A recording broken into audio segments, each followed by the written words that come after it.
Assalamualaikum warahmatullahi wabarakatuh. Perkenalkan, nama saya Akila Citra Zahra, NIM 25010700085. Kali ini saya akan bikin video UAS Ulumul Quran yang berjudul Sejarah Turunnya Al-Quran, Jam'u Al-Quran, Munasabah Al-Quran. Al-Quran adalah wahyu Allah Subhanahu wa Ta'ala yang diturunkan kepada Nabi Muhammad SAW melalui malaikat Jibril. Wahyu pertama turun pada malam 17 Ramadan ketika Nabi Muhammad sedang beribadah di Gua Hira. Wahyu pertama tersebut adalah surat Al-A'laq ayat 1-5 yang diturunkan dengan kata Iqra, yaitu bacalah. Al-Quran tidak diturunkan sekaligus, melainkan secara berangsur-angsur selama kurang lebih 23 tahun, yaitu 13 tahun di Mekah dan 10 tahun di Madinah.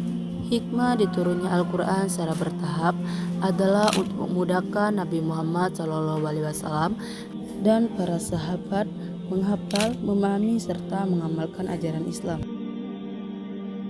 Jam'u Al-Quran adalah proses pengumpulan, penulisan, dan penyusunan ayat-ayat Al-Quran agar terjaga keasliannya. Pada masa Nabi Muhammad SAW, Al-Quran dihafal oleh para sahabat dan ditulis pada berbagai media seperti pelepah kurma, tulang, batu tipis, dan kulit.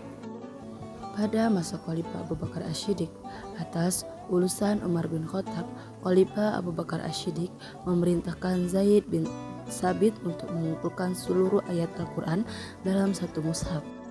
Dan pada masa Khalifah Utsman bin Affan, mushaf-mushaf tersebut dikirim ke berbagai daerah Islam, sementara salinan lain yang berbeda dipemerintahkan untuk dimusnahkan guna menghindari perselisihan. Munasabah Al-Quran.